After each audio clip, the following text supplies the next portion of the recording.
Hola amigos, bienvenidos a un nuevo episodio de Legal 593, el espacio donde el derecho y la sociedad se encuentran para generar conversaciones muy poderosas. Antes de empezar, queremos agradecer a nuestra casa oficial, Vibes Rooftop, la casa de Legal 593, un lugar donde la experiencia gastronómica se fusiona con una atmósfera inigualable. Si buscas un espacio para compartir con amigos y disfrutar una vibra exclusiva, este es el lugar indicado, Rocafuerte y Olmedo. Hoy, amigos queridos, tenemos una invitada súper especial, una mujer que representa la intersección entre la ciencia, la política y el activismo ambiental. Hablamos nada más y nada menos, mis queridos amigos, de Rosemary San Martín, ingeniera en Ciencias del Agua por la Universidad Regional Amazónica ICAM y magíster en Gestión de Riesgos por la Universidad Internacional SEC. Actualmente es concejala alterna del Cantón Loja por el periodo 2023-2027 y se ha desempeñado como investigadora y activista ambiental con experiencia en sostenibilidad, gestión de riesgo y cambio climático. Su trabajo en evaluación de riesgos y vulnerabilidades climáticas en comunidades indígenas, así como en el modelamiento hidrológico y restauración de cuencas urbanas, la convierten en una voz clave para la lucha por los derechos de la naturaleza. Es miembro del grupo de investigación de recursos hídricos y acuáticos del ICIAM, de la Fundación Ambientalista Huillalia y del Foro de Oradores del Ecuador. Rosemary, mi querida, bienvenido a Legal 593, un placer tenerte acá. ¿Cómo estás? Muy bien, llegando a Loja, disfrutando de la ciudad castellana, pero feliz de estar aquí y de poder compartir contigo y con todas las personas que nos están viendo. Qué gusto, mi querida Rosemary. Justo estábamos hablando de tu preparación académica de tercer nivel.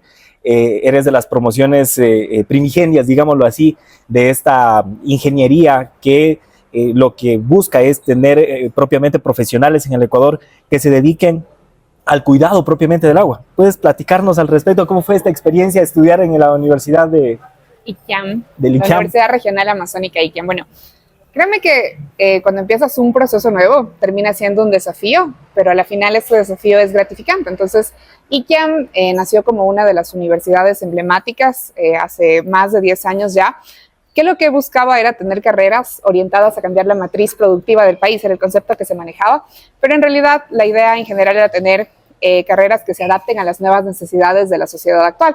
Entonces, la gestión integrada de recursos hídricos, que es como nació la ingeniería en ciencias del agua e hidrología, era básicamente eso, tener un grupo de personas o un grupo de profesionales que se dediquen a estudiar este recurso tan maravilloso que es el agua, porque el agua no es solo lo que bebemos aquí, sino el agua es todo, el agua es la que bebemos en la casa, el agua es la que nos ayuda a manejar los desechos, el agua sirve, es para admirarla porque tenemos ríos hermosos en Loja que lamentablemente están contaminados, pero al final termina siendo eso. Entonces la carrera tiene un enfoque desde la sostenibilidad ambiental primero, pero también tiene este enfoque que va desde la parte humana, porque los principales beneficiarios del agua somos los humanos y también los principales afectados, que es lo que pasa cuando llueve, por ejemplo, cuando llueve en todo lado, pero en Loja hemos tenido desbordamientos hace poco, tuvimos desbordamientos de pandemia y es una de las condicionantes también de este recurso. Es hermoso, pero así también es destructivo, les decir yo.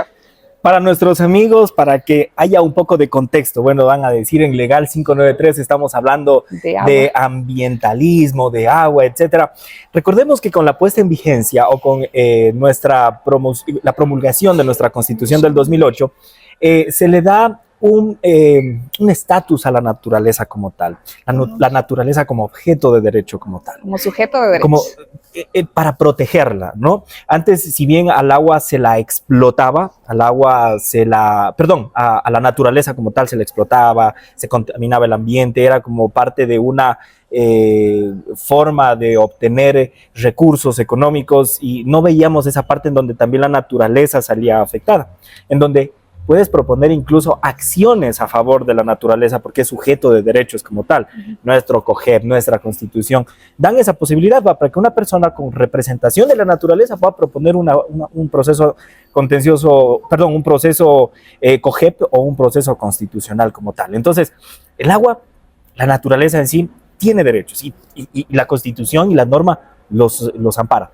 Ese es el contexto que quería justamente darles a nuestros queridos amigos, a nuestros queridos seguidores sobre el podcast de esta tarde. Y es que es súper interesante hablar sobre todo sobre los desafíos que actualmente enfrentamos en términos de acceso al agua y la adaptación del cambio climático, porque también el Ecuador, nuestra república, funciona, emite o trabaja en políticas públicas para prevenir lo que se entiende, ¿no es cierto? Lo que manda la norma. Lo que te diría. Claro, o sea, en Ecuador tenemos algunos ejemplos claros y tenemos uno en la provincia de Loja, que es hubo una acción de protección en defensa del río Vilcabamba. Esa fue en el año 2011, me parece que es una de las primeras acciones que falló a favor de la naturaleza. Y también tenemos una reciente que es del año pasado, que es del río Machángara. Entonces, te voy a poner como un contexto general, pero tenemos toda esta normativa. Y lo interesante de tener toda esta normativa es que aún tenemos muchas contradicciones. Entonces, ¿qué pasa con...? Hay un dato que dice que más del 80% de los ríos que se encuentran bajo los 2.500 metros sobre el nivel del mar están contaminados y los que se encuentran debajo de los 1.800, el 100% está contaminado o tienen algún tipo de afectación. Y esto básicamente se da porque nosotros en el país, a pesar de tener todos estos derechos, no tenemos todas las garantías que haga que se cumplan estos derechos. Entonces, ¿qué está pasando, por ejemplo, con el Machángara? Quito es una ciudad de casi 3 millones de habitantes y el río Machángara es el más contaminado del país. Entonces, es un pequeño río que pasa por todo el casco urbano de Quito y va recogiendo toda el agua residual de Quito. Entonces, es increíble que tú pensando en una ciudad capital, aún tengas este tipo de contaminación, que no debería pasar. O sea, tienes países desarrollados donde el agua prácticamente se recicla, pero en Ecuador no está pasando eso. Y más del 88% del agua residual en el país no se trata. Entonces, ¿de qué derecho hablamos cuando en realidad no se cumplen estas garantías? Y de hecho, el Machángara, el año pasado se ganó este fallo. Bueno, fallaron a favor del río Machángara y de las acciones que se están haciendo se propuso un estudio y todo, y el municipio de Quito, que es el ente responsable por competencias, es quien está encargado ahora de darle restauración al río Machángara. Y la Constitución es clara, tenemos un montón de mecanismos, la Ley Orgánica de Recursos Hídricos incluso te dice que tienes que proteger los recursos hídricos, pero hablar de recursos hídricos no solo es eso, o sea, vuelvo y repito, tenemos tantas cosas. Mira, por ejemplo, a mí una cosa que me pareció increíble es que Loja es la primera ciudad en el país que tiene un sistema de reciclaje. O sea, nosotros en Loja somos pioneros y en Loja tenemos la basura verde y la basura azul y es algo muy cultural. Y el tratamiento que se le da. Y el tratamiento que se le da, pero es como que a mí me cambiaron el chip. Yo tengo 27 años y nunca en mi vida he mezclado la basura. Entonces, he tenido la oportunidad de ya estar en 2 ciudades más. Bueno, también estuve cerca de acá en Yantzaza, también se recicla. Es una ciudad de 13,000 habitantes, pero en Quito, siendo una ciudad tan grande, no se recicla. Entonces, y es lo que ya pasa. Hay algunas ciudades grandes igualmente. De hecho, la mayoría de ciudades. Entonces, para mí es algo cultural, pero es algo que nos ha costado también. Y cuando yo pienso como en este tema de cómo garantizas que las cosas en realidad se cumplan, hablamos de mecanismos de sanción y también de compensación. Entonces, creo que a Ecuador le falta mucho definir qué es lo que funciona en Ecuador. Yo me acuerdo que cuando era niña la mayoría de personas tenían miedo como a la multa que le iban a poner por mezclar la basura. Y era como que, es que nos están viendo, y eso sí me acuerdo eran las zanahorias del Chato, por ejemplo. Pero era como una cosa que se volvió muy cultural. O por no sacarla en el tacho negro. O por no sacarla en el tacho negro, bueno, o por no sacarla los días que era, o por dejarla ahí, que los perros te dan un desastre, pero habían estas sanciones. Entonces, culturalmente... Y yo vuelvo y repito, no soy experta en antropología, no soy experta en sociología, pero sí nos falta definir estos mecanismos, o sea, qué hacemos bien y qué hacemos mal, o sea, si nos van a premiar, ¿por qué? Y si nos van a sancionar también, ¿por qué? Y es un tema que se tiene que trabajar porque hablamos mucho de derechos de la naturaleza, pero no hay, o sea, yo te puedo decir como desde el área ambiental, para mí la normativa vigente es extremadamente permisible. Si tú comparas la normativa que tenemos, por ejemplo, con Estados Unidos o Canadá. Canadá tiene un consejo increíble como para manejar el tema ambiental. Ellos tienen unos límites permisibles que no son ni la 10ª parte de lo que tenemos en Ecuador. Entonces sí te deja pensando cómo Ecuador, siendo un país tan rico en recursos naturales, tan rico en recursos hídricos, es tan permisible. Entonces, aunque tú lo decías un rato, la naturaleza ha pasado a ser un sujeto de derechos, ¿qué se está haciendo en realidad? Desde la parte pública, desde la parte privada, desde la sociedad misma. Y fíjate qué es lo que te iba a preguntar justo ahora, porque siendo nosotros pioneros en Sudamérica, siendo pioneros de este reconocimiento del derecho de la naturaleza, de los derechos de la naturaleza en nuestra Constitución, y eso justamente iba a preguntarte, ¿crees que desde tu perspectiva como especialista en agua, especialista sobre el medio ambiente, crees que ha avanzado lo suficiente en la aplicación de estos derechos, o solo los tenemos en la norma como tal, en el papel? Yo creo que se está avanzando. Creo que es un camino muy extenso para tener en realidad ya cosas tangibles, pero cuando hablamos de temas de sostenibilidad y cuando hablamos de temas de naturaleza, tenemos que pensar en la intergeneracionalidad. Entonces es un concepto que a mí me encanta, porque lo que nosotros hacemos ahora les afecta a las futuras generaciones. Entonces, yo puedo hoy... yo me imagino hace unos 50 años el río Malacatos. a mí el río Malacatos me encanta, o sea, independientemente de que esté embaulado, es un río que representa la esencia de Loja, porque hay un poema hermoso que dice que Loja está entre dos hermosos ríos, donde se posa la vecilla a cantar por vez primera a su tierra tan querida. Y encima me sabes, eres poeta también. Y encima soy poeta, o sea, pero bueno, esa es la esencia de ser lojano. Pero claro, o sea, eso es lo que representa Loja. O sea, si tú preguntas Loja, Loja se identifica por su río Malacatos y su río Zamora, independientemente de cómo estén en el estado actual. Yo me imagino que hace unos 50 o 60 años la gente tenía como esa conexión con el río, que no es lo que pasó con mi generación. Yo la primera vez que me metí en un río fue cuando fui a vivir en la Amazonía, porque acá en Loja jamás imaginarme meterme en el río Malacatos. O sea, tú pasas por el río Malacatos y ya la gente se hace como de la vista gorda y te olvidas que está ahí. Por eso te digo, lo que hagamos ahora va a impactar en las futuras generaciones. Hace 50 años capaz mi abuela, mi papá capaz no se imaginó que todo lo que hacían y nos iba a afectar a nosotros, porque hace 50 años o 60 ese río era navegable. Pero ahora vemos que tiene muy poquito caudal y encima nos quejamos cuando llueve. Entonces, no le puedes dar el tratamiento como de una alcantarilla a un río. Entonces, te digo, es un camino que se está trazando, es un camino que se está caminando, pero aún nos falta mucho. O sea, nos falta mucho como, incluso yo hace poquito estaba como pensando en esto y es en cómo priorizamos los recursos en el país. Entonces, ahora se nos viene un tema de carnavales. Bueno, pues quiero como que hablar de esto porque la gente o mucho reclamamos a las autoridades cuando no te hacen fiestas. O sea, si es que te hacen fiestas, porque te hacen fiestas, y si es que no te las hacen, porque no te las hacen, y si salen mal, es lo peor que puede pasar. Entonces, estamos viviendo como una emergencia ahora en el Cantón Loja. Tenemos, por ejemplo, la vía a Malacatos colapsada, tenemos algunas viviendas que se viven en otros sectores de la provincia, y solo a nivel nacional se reportaron más de 500 emergencias. Y te digo, o sea, es como todo termina siendo como parte de la legislación ambiental y todo, porque la normativa es clara como en temas de riesgos, la normativa es clara en la Ley Orgánica de Recursos Hídricos y la normativa es clara en el tema ambiental. Pero ¿qué pasa cuando los presupuestos se destinan a otra cosa, inclusive teniendo un tema de competencias? Entonces yo con una de las cosas que me he enfrentado muchísimo es que tú llegas y le propones a X alcalde, dices, mira, o sea, tengo como que un plan de mitigación para tal río. Y cuando llegas te dicen, sabes que eso no es competencia de nosotros, es competencia del Consejo Provincial porque ellos tienen como el manejo de las cuencas. Entonces te quedas como, o sea, sí, pero no, porque la normativa no termina siendo tan clara.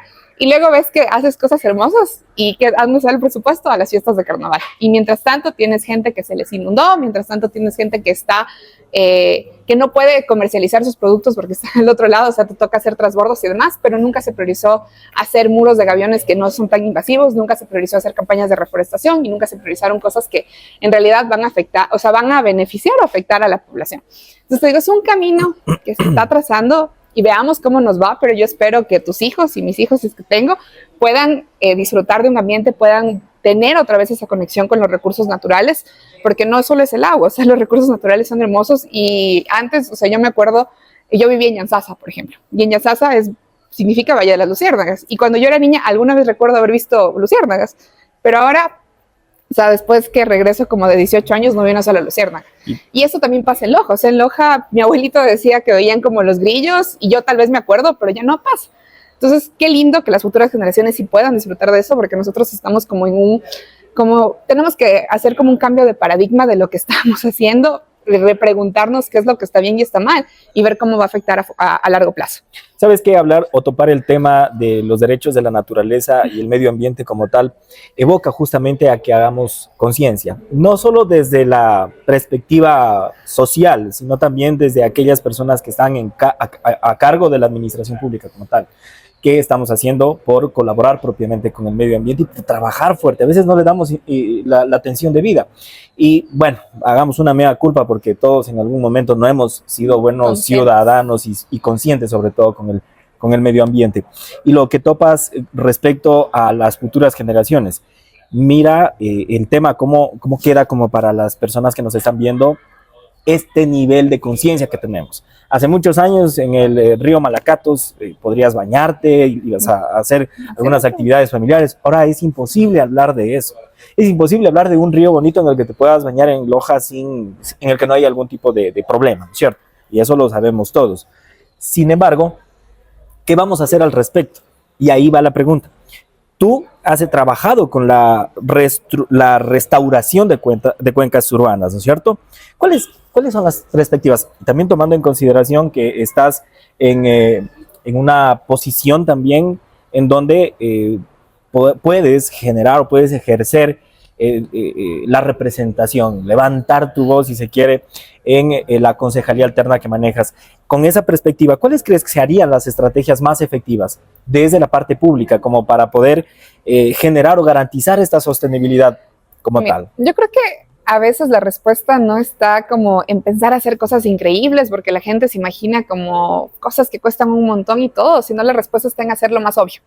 O sea, es como un concepto que se maneja, porque tú sabes que si no botas basura a las alcantarillas, no va a llegar al río. Tú sabes que si en la casa no desechas el aceite, eso no va a contaminar el río. Porque aparte de eso, haciendo paréntesis, desechar aceites es la peor cosa que puedes hacer en el agua. Y ha pasado mucho, o sea, uno abre el atún y botas el aceite porque no te gusta, pero eso está contaminando. Entonces es como que empezar a hacer conciencia, pero desde la ciudadanía, porque yo me manejo con algo y es que mientras tú no generas cambios en la población, no puedes generar cambios en el medio ambiente, porque a mí no me sirve de nada que las autoridades actuales decidan hacer un increíble sistema de alcantarillado y agua potable, que tenga sus plantas de tratamiento de agua residual, que tenga estos sistemas, y es que la gente no es consciente de para qué se hace esto. Hay un documental que me encanta, y lo voy a sugerir porque siempre lo sugiero, se llama La fantabulosa historia de la caca, así, tal cual. Y ya me adelantas a una de las preguntas que tengo preparada. Porque yo creo que la gente no es consciente de lo que pasa con las cosas que hacemos. Entonces, yo alguna vez le preguntaba a alguien, ¿sabes qué pasa después de que hagas la cadena del baño? Y me decía, sí, se va, o sea, se va. Pero es, ¿y dónde termina? O sea, ¿eres consciente de dónde termina? Y es una pregunta que yo entendí cuando ya estaba en la universidad. Porque yo también fui parte de esa población inconsciente, que no sabía en dónde terminaba el agua, que no sabía que a la final, mira, pongamos el ejemplo tan básico. Aquí en Loja, tú en la Universidad Nacional de Loja, me parece que esto fue hace unos 5 años que se hizo ese estudio, tienes más de 4,000 unidades formadoras de colonia, que es como esto es un indicador de la calidad ambiental del agua, es como la calidad por microorganismos. Entonces, lo que significa que tú arriba tienes un montón de desechos fecales prácticamente. Y esa misma agua es con la que siembran en la parte norte de la ciudad. Y eso retorna acá a Loja. O sea, aunque no lo creas, eso retorna. Y estamos también ingiriendo contaminación. Tal vez no se ha hecho algún estudio como tal, pero eso es lo que está pasando. Yo creo que cuando la gente empieza a hacer conciencia de eso, se va a generar un cambio. Entonces es como empezar, para mí el primer paso es empezar a generar conciencia desde las cosas más obvias y luego sí ya generar política pública. Aunque tienes política pública en Loja. O sea, en Loja tienes, a mí me parece increíble lo que manejamos por en el tema de desechos y demás. Eso me parece que es una cosa muy bien pensada, me parece que es algo que funcionó en su momento, que se tiene que reactivar, pero ya es algo que, por ejemplo, yo te pregunto, ¿tu hija es consciente de cómo se recicla la basura? Tiene sus bases sembradas, su mamá y mi persona hacemos nuestro trabajo siempre. Es que creo como tú lo dices, es algo cultural. Es algo cultural que les vamos sembrando desde chiquitos y en la casa siempre hay como que la basura negra, la basura verde, no botes esto en la calle, cosas por el estilo. No es el compromiso que también tenemos nosotros. Empiezas como desde esas cosas y luego sí ya generas un tema de cómo se van a priorizar los presupuestos. Entonces, Loja tiene una planta de tratamiento de agua residual y capaz aquí, no tengo ahorita el dato consciente, pero me parece que de hecho, yo estoy segura de que uno de los problemas de Loja son los colectores marginales. ¿Qué es un colector marginal? Es básicamente donde se recolecta toda el agua, se me fue ahorita, las aguas negras o aguas grises, que son las aguas básicamente que vienen de las casas, ¿no? Yeah. Entonces, el alcantarillado sanitario. Se me fue así. Y tienes, claro, en Loja tienes que tener, lo que te dice la teoría es que tú tienes que tener alcantarillado pluvial y alcantarillado sanitario. Entonces, cuando tienes eso, el agua lluvia no tiene una carga contaminante tan alta, entonces en teoría no debería llegar a las plantas de tratamiento, pero el alcantarillado, el agua sanitaria sí. Entonces digo, ya luego haces como ese tema de la conciencia, haces ese tema de qué obras priorizas y haces también tema de campañas ambientales, pero conscientes. O sea, campañas ambientales de que a la gente en realidad nos hagan pensar. Te digo, o sea, a mí me encanta la palabra intergeneracional y me la vas a escuchar mucho porque es antes de sostenibilidad, para mí tiene que ser un tema intergeneracional. Entonces, ¿cómo hacer estas cosas de ciencia ciudadana? Me parece que cuando la gente entiende estos conceptos es como más empática en lo que pasa, porque muchas veces uno se habla como desde el privilegio de, oye, no contaminas, pero también qué está pasando con la demás gente, o sea, cómo le afecta a los pobladores de la parte norte, cómo nos afecta a nosotros mismos. Entonces, te digo, para mí esos son como 3 pasos esenciales. me puedo despapallar aquí diciéndote que hagamos un plan increíble y que pongamos basureros y que hagamos centros de interpretación cultural, centros de interpretación del agua que han funcionado en otros lados, pero hay que empezar por los básicos. O sea, si no empiezas por los básicos, ponerte a gastar presupuesto en muchas cosas no da resultados. Entonces, ver cómo funcionan estas cosas a corto plazo y luego sí pensar ya en un plan masa. Aquí hay un colectivo con el que yo trabajé que se llama Somos el Río y me encantó porque empezamos con una intervención chiquita. Tuvo como que mucho impacto al inicio, pero luego, claro, ves que los retos de la ciudad son muchos y tú no puedes como enfocarte solo en un sector. Se tiene que pensar en muchos sectores y también en qué es lo que quiere la población. Porque yo te digo, muy lindo, tengo leyes, muy lindo, tengo sanciones, muy lindo todo, pero ¿qué pasa si es que tú con una de estas leyes estás afectando una actividad económica? Y ahí es lo que se genera un concepto que se llama conflicto socioambiental. Los conflictos socioambientales nacen básicamente cuando ciertos actores o ciertos como stakeholders que les llaman, tienen un valor distinto de lo que representa la naturaleza. Entonces, mira, por ejemplo, hablemos de un tema que está como súper en boga y ahora se me vino a la mente, el tema minería. Te iba a decir justamente eso. Y la minería está no nos vayamos muy lejos. Aquí, o sea, aquí en Zamora Chinchipe. Zamora Chinchipe es una provincia históricamente minera. O sea, yo tuve la oportunidad de trabajar allá, soy media zamorana chinchipense también, mi papá es de Yanzasa, entonces tengo raíces amazónicas. Y yo desde que me acuerdo ahí minaban. Y cuando yo alguna vez pregunté, me decían que hay registros de que la minería lleva más de 300 años en Yanzasa. O sea, ¿tú te imaginas lo que es eso? Y cambiar como esas cosas culturalmente, no. Entonces ahí viene un tema de... Claro, o sea, tú tienes gente que está trabajando en la minería. Y ese es el plus, por ejemplo, de Yanzasa, de Zamora Chinchipe. La economía ya se mueve por la minería. O sea, y eso te digo, yo te lo puedo decir de primera mano, que ya tienes temas de maquinaria, temas de alimentación, todo se mueve por la minería. Entonces, ¿cómo le dices a la gente que deje de minar o que deje de afectar un recurso si es lo que le da de comer? Entonces, yo sí creo que es un tema que se tiene que empezar a tratar desde otras aristas. O sea, capaz no estamos viendo el problema de la manera correcta, no se está haciendo como el acercamiento de la forma adecuada, porque mira, por ejemplo, tú, Carlitos, te voy a preguntar a ti, ¿qué sabes del catastro minero? Capaz alguna vez has escuchado, ¿sabes lo que es el catastro minero? Con profundidad no sobre el tema, pero tiene que ver mucho con la explotación de... Bueno, el catastro minero es básicamente un mapita que tú tienes, así como el catastro urbano que tienes, donde tienes identificadas todas las áreas mineras del país. Entonces, en este catastro tú tienes, por ejemplo, las áreas concesionadas que están en fase de exploración. Las concesiones. Es como un inventario de las concesiones. Todas las concesiones. Y este catastro lleva cerrado ya casi 10 años. Lo que significa que si es que tú tienes minería ahora ilegal, es porque este catastro no se ha abierto y no puedes dar las garantías para que la gente cumpla con la normativa ambiental. Y ahí es como una cosa de quién está tomando las decisiones y por qué no se abre el catastro ambiental. Si es que tú abres el catastro ambiental y permites que la gente se regularice, tienes un mecanismo legal y un mecanismo también de sanciones. Porque ahí ya le puedes decir, oiga, vea, usted está minando, pero tiene que cumplir con el plan de manejo ambiental, tiene que cumplir con las garantías para que la población aguas abajo no se vea afectada, tiene que cumplir con esos estándares y con eso yo sí puedo. Pero si no les doy un mecanismo para legalizarse y tampoco tengo los mecanismos de control, porque es otro tema que también se maneja o que mucho del que no se sabe más bien es que tenemos como un déficit de técnicos, como en la parte técnica no tenemos quien vaya a sancionar, aparte que termina siendo peligroso y todo. Entonces te digo, ¿cuáles son las garantías que nos están dando desde el Estado central para que esas cosas no, o sea, para que en realidad cambie la matriz productiva? Porque sí, muy lindo, soy ambientalista, pero yo te hablo desde el privilegio, porque yo quizás no sobrevivo de la minería, yo, tal vez tú tampoco, pero ¿qué pasa con las personas que sí sobreviven de eso? ¿Qué pasa con estos poblados donde toda la economía se mueve con esto? Entonces yo creo que en estas cosas no hay como una dicotomía de eso no es, sino hay que ver como esta escala de grises, ver qué está pasando ya detrás, ver cuál puede ser la solución a largo plazo, porque tenemos ejemplos, o sea, hay ejemplos exitosos, por ejemplo, en Perú, de cómo la minería también ayudó al desarrollo, pero yo te digo, o sea, yo personalmente, y como desde mi posición, puedo decirte que yo soy un rotundo no a veces a la minería, pero también tengo que pensar en la gente que está ahí. O sea, no puedo ser tan egoísta y no puedo hablar desde el privilegio. Eso es como un lema de vida.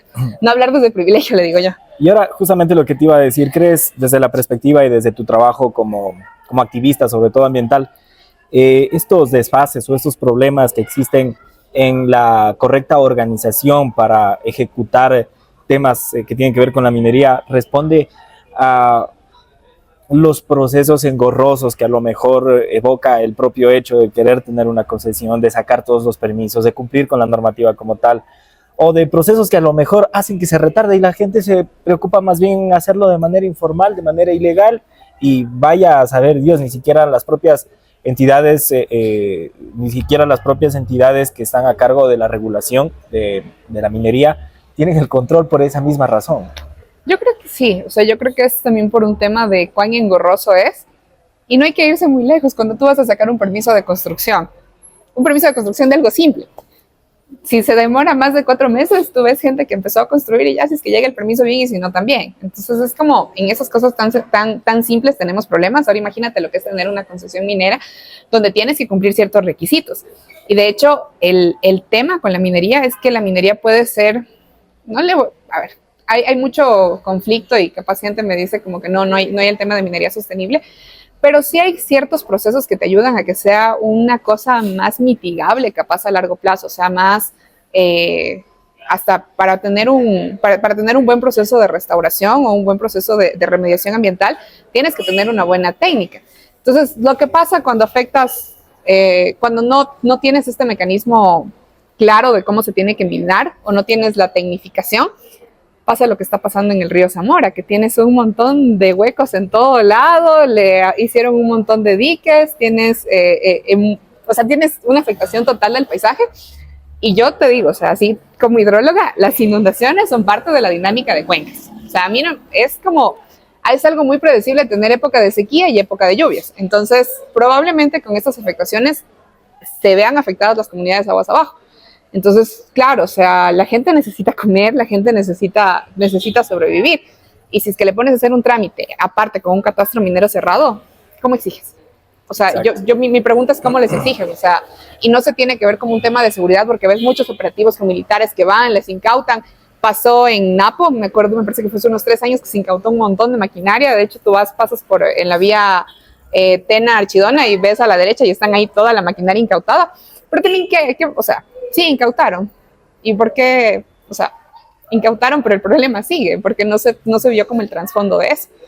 Y se incauta y ahí se lo, y ahí está. Se lo tienen. O sea, de hecho, yo esto sí, aquí voy a pecar de ignorante, pero yo, por ejemplo, diría como que ya, les incautan, pero denles en las comunidades para que hagan otras actividades. Pero yo vi la maquinaria ahí, la última vez que estuve allá, vi la maquinaria ahí paralizada. Entonces entiendo que es como un tema legal, porque eso tiene dueños y todo, pero estaban en actividades ilícitas.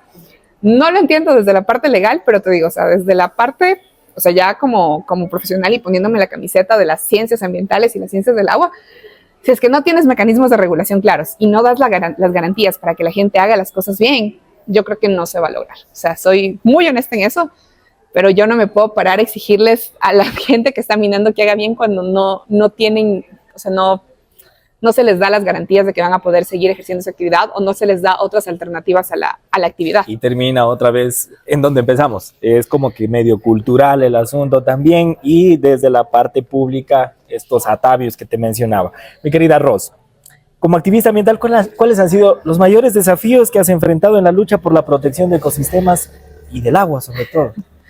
Imagínate, hace mucho tiempo, como decías, ¿no? El cambio generacional es importante porque ahora nosotros sentimos la necesidad de que haya profesionales que se especialicen justamente en el cuidado del agua, en el tratamiento del agua. Hace años atrás eso no era como que rentable, por así decirlo, porque tenías otras situaciones como que para poder explotar profesionalmente.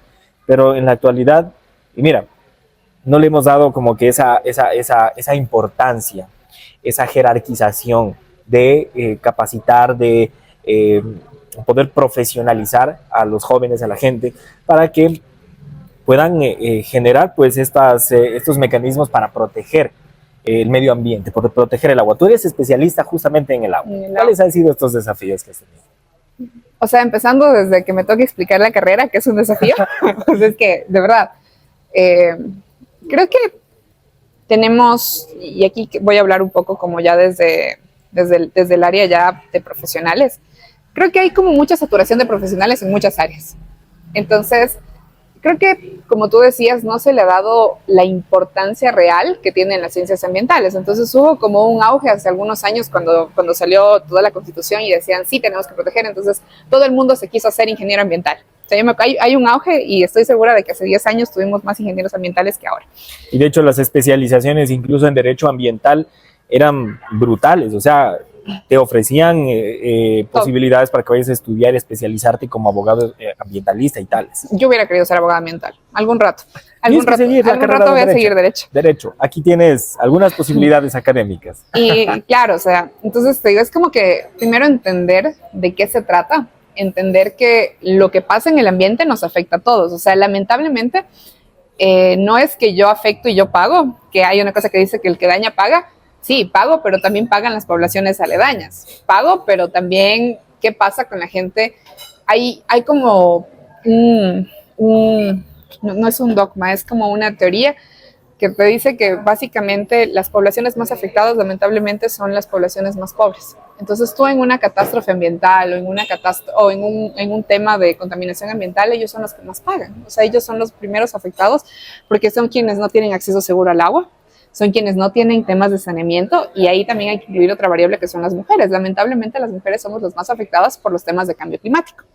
Entonces, ha sido como que uno de mis desafíos es eso, o sea, como que entender de qué se trata, apoderarme de las ciencias ambientales, apoderarme de las ciencias del agua, porque es muy difícil cuando tú vienes de un contexto en el que no tenías estas cosas tan tangibles.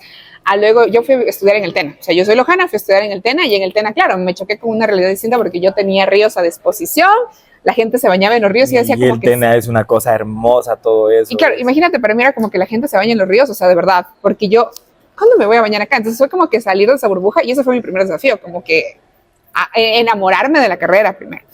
Y luego sí están como estos desafíos de lo que tú quieres hacer y lo que en realidad se puede hacer. Porque claro, o sea, uno se plantea cosas hermosas, dice, a ver, hagamos aquí un proyecto hermoso, y luego te encuentras con temas de presupuestos, te encuentras con temas de competencias. Te chocas con la realidad administrativa. Sí, como que llegas y así, chuta, uno quiso ser ingeniero en ciencias del agua y le tocó aprender gestión pública, le tocó aprender compras públicas y todo, o sea, porque si es que no estás como que en este contexto de la parte pública, a veces no se pueden generar cambios. Y hay otros mecanismos, por ejemplo, financieros internacionales.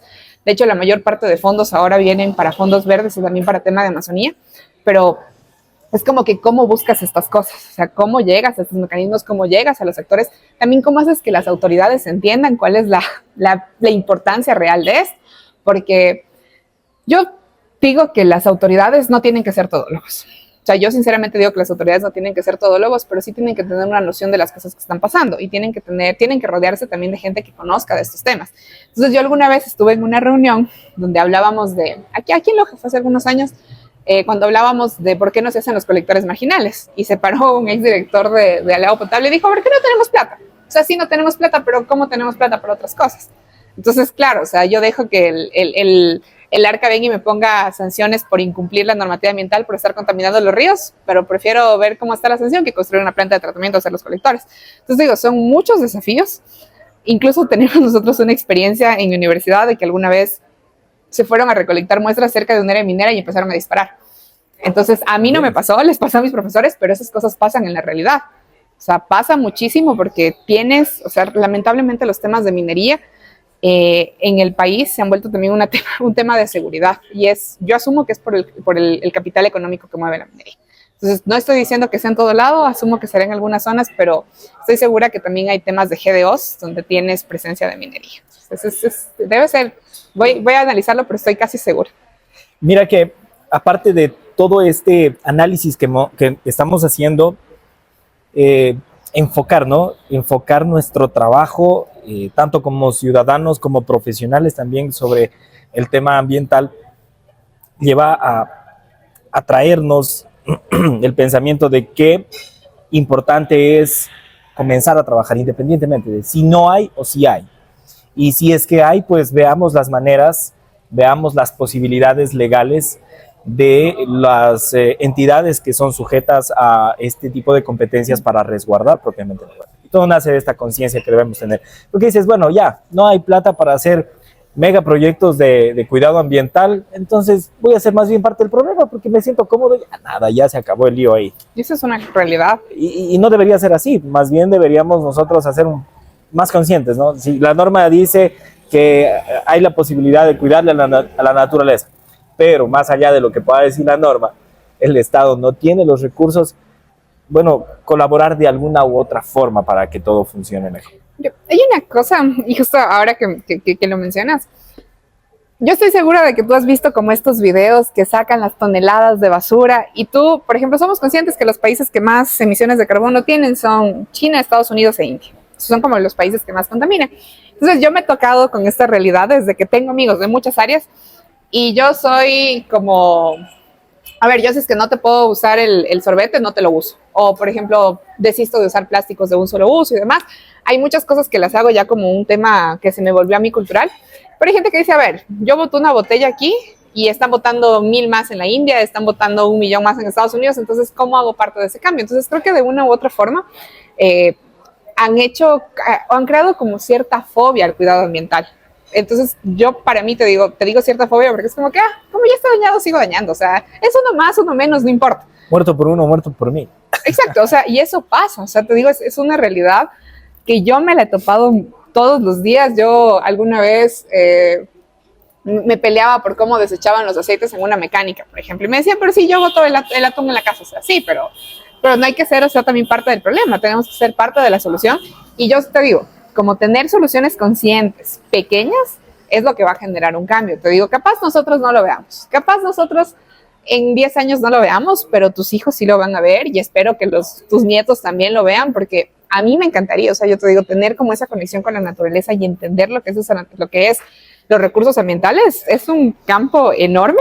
Y te digo, y a mí, una de las cosas, yo cuando estaba en la universidad lo que más nos repetían es que la naturaleza es un sujeto de derechos. Y yo cuando preguntaba, claro, si es que es un sujeto de derechos, ¿quién lo defiende? Y luego me enteré que lo podía defender cualquiera, y eso es lo que pasó en el Machangar. O sea, salieron varios colectivos y dijeron, ¿saben qué? El Machangar es de todos, defendámoslo. Acá también hubo un colectivo. Y te digo, o sea, desde la ciencia ciudadana, desde toda la población podemos generar un cambio. Pero es un tema de concientizar, es un tema de interiorizar, es un tema de cómo vemos el problema. O sea, no ser parte, sino ser la solución. Eso es lo que siempre me he planteado. Mira, y hay sectores, por ejemplo, sectores de abogados que dicen, bueno, yo también quiero contribuir con el ámbito legal. Sí, podemos nosotros ejercer la representación, podemos proponer acciones legales a favor de la naturaleza. Dices, bueno, no hace nada el Estado, no hace nada, bueno, los colectivos, etcétera. Yo también lo puedo hacer. Siento que este río está sufriendo, voy a proponer una acción de protección para que se cambie yo como ciudadano. Sí, lo puedo hacer desde el ámbito profesional. Hagamos una acción de protección por el río. Hay que analizar tantas cosas bonitas que se puede hacer. Mira, tú debes conocer el tema de una acción constitucional, de una garantía jurisdiccional que se activó a favor de un animal aquí en Ecuador, a favor de una monita que estaba en cautiverio y pues se planteó una garantía jurisdiccional que es habeas corpus. Imagínate, ¿quién iba a pensar que por la naturaleza propiamente se iba a generar un habeas corpus que es para aquellos ciudadanos, aquellas personas que han sido detenidos o ilegalmente encerrados, ¿no es cierto? Entonces, la naturaleza, al ser sujeto de derechos, también puede ser resguardada legalmente por cualquiera de nosotros en representación. Para ir cerrando, mi querida Ros, ya con esta increíble conversación que hemos tenido, me dejas un contenido espectacular para que nuestros queridos amigos puedan como que motivarse a que indagar, estudiar, verificar qué más puedo yo hacer, incluso como abogado. Si estás pensando en una especialidad, derecho ambiental. ¿El derecho ambiental crees que es rentable estudiar el derecho ambiental o no? Yo te voy a decir una cosa que a mí me dijeron cuando empecé a estudiar ciencias ambientales. O sea, tienes como dos opciones. O decides ser altruista, defender los derechos de la naturaleza, capaz morirte de hambre, porque yo a veces digo, las personas que trabajamos en las ciencias ambientales, muchas veces vivimos de la investigación, muchas veces no se valora nuestro trabajo. Tienes como esas opciones, pero al final estudiar derecho ambiental en una población consciente y empoderarse también empoderarse del problema, como tú lo decías, hay abogados que si lo quieren hacer, lo pueden hacer. Es también una oportunidad como de generar cambios a largo plazo, cambios utópicos, cambios como los quieras llamar, pero creo que es una oportunidad o un mérito más personal, también como de hacer conciencia colectiva de qué voy a dejar como para las futuras generaciones, porque, o sea, el dinero te da de comer, pero tampoco lo es todo, entonces sí hay que pensárselo mucho.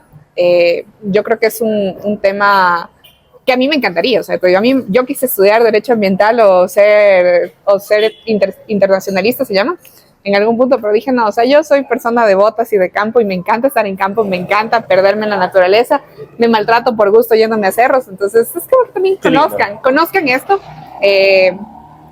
Más bien me alegra haber dejado como que capaz la intriga de las cosas que tienen que ver.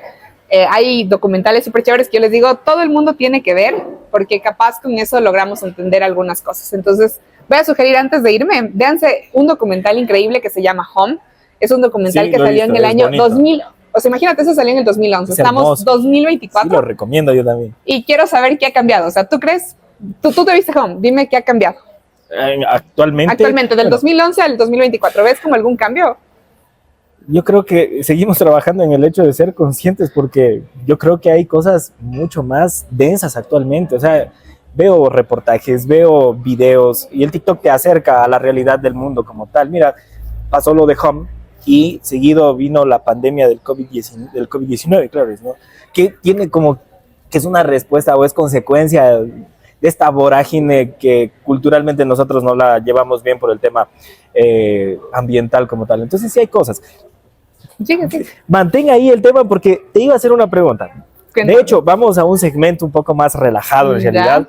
Hemos terminado con esta parte formal de este pod, en donde hemos hablado de algunos temas importantes y de relevancia, sobre todo con nuestra actualidad ambiental en el Ecuador.